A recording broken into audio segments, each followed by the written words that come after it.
I wonder if we're in a quorum call? We are. I'd ask that it be dispensed with. Without objection. And it's my understanding I have until 11 o'clock. The senator is correct. Thank you. Our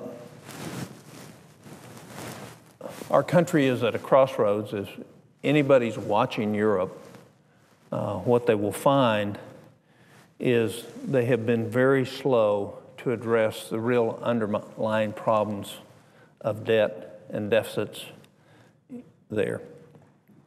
And they have a much more difficult time than what we should, because they have a monetary union but without a political union. We have a monetary and a political union.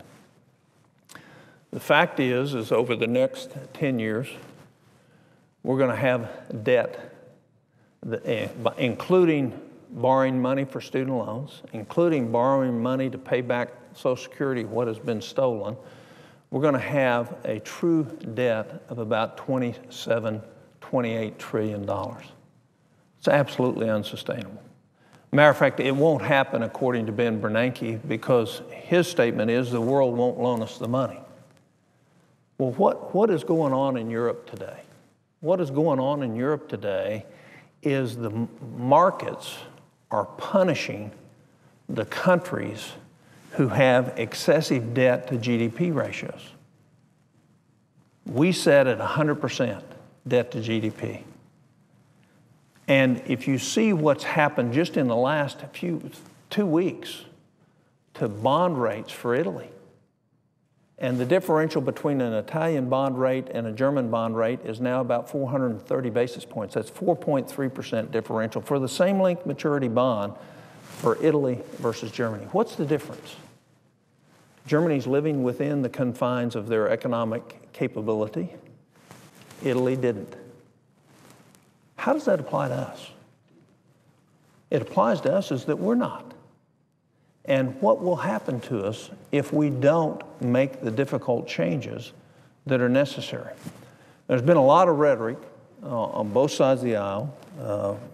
There's been rhetoric from the president in terms of us looking at who pays what in terms of taxes in this country. But nobody's looking at what we're doing with our tax code that enables those that are the wealthy in this country to pay less taxes. And so I had my staff put together a list of the subsidies for the wealthy in this country. Because the answer isn't just to raise taxes. Part of the answer is to quit subsidizing these behaviors. So what we did is we came up with a piece that we put out yesterday calling on the subsidies for the rich and famous. And it's a report. We looked at every government program. We looked at everything we do. And what we found out is every year, to people having adjusted gross incomes above $1 million, we give $28 billion worth of benefit in the tax code or through our program. And I would tell you that if we really wanted, I'm one of those that thinks that we ought to reform our tax code, that we ought to lower the rates, that we ought to make it to where it actually increases productivity in this country, creates capital investment. But one of the first steps in doing that is to make sure our tax code and our safety net programs are for those that truly need it, not for those that don't. And so we went through the total tax breaks, $113.7 billion over the last 4 years, mortgage interest, $27.7 billion in tax breaks to people who are making more than $1 million a year. Well, that's a lot of dough. Rental expenses, the write-off of rental expenses for those making more. And we're not talking businesses. None of this is business deductions. These are personal deductions for the very wealthy in this country that are making more than $1 million, adjusted gross income a year. We allowed them to write off $64.3 billion. Gambling losses. We allowed the rich and famous to reduce their taxes by $21 billion because we allow them to gamble, and then if they lose money, then they get to write it off. So we're subsidizing the loss. We're subsidizing their gambling losses. Canceled debt, debt write-offs, debt forgiveness.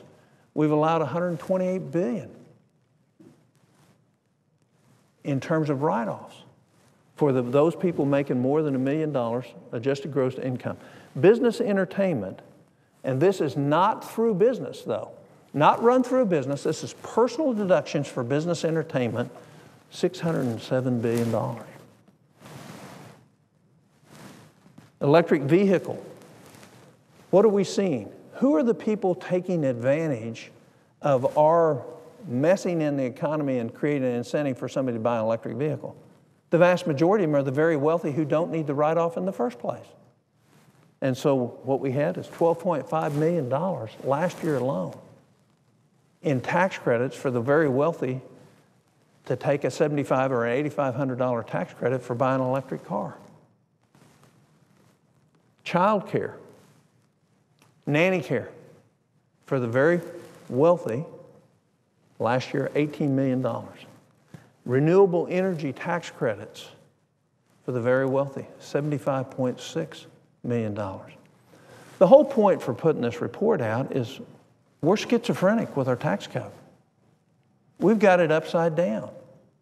And when people talk about they wanting the millionaires to pay more, they're paying plenty. The top 1% pays 38%. The top 20% pays 80% of all the taxes in this country.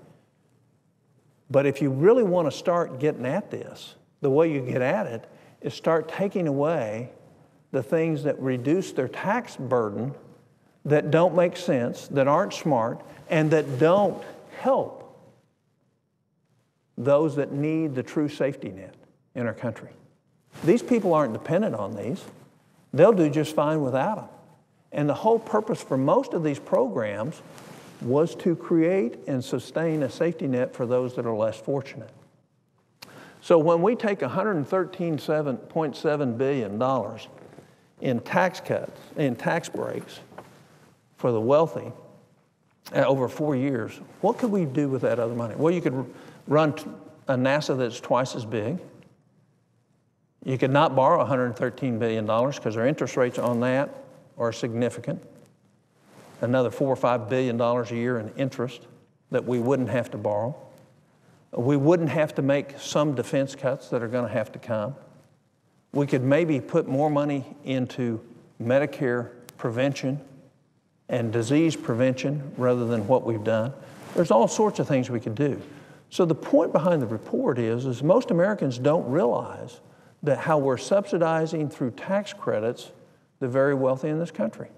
And I don't have any real problem with them taking the tax credits. We put it out there. The real question we ought to be asking is, why are we doing all this in the first place? Does the economy itself and a free market not really allocate resources better than what we can do? How many Chevy Volts have been sold this year? 5,000. All right, 5,000 times $7,500, that's what we paid in tax credits to have the Chevy Volt sold. Because everybody got a $7,500 tax credit that bought it. Why? If it's a viable product, let people buy it. If it's not a viable product, they won't. And yet, who were the people that bought most of the Chevy Volts? People making significantly more than the average American. So if we're going to play in the tax code, what we ought to do is play on a very level field.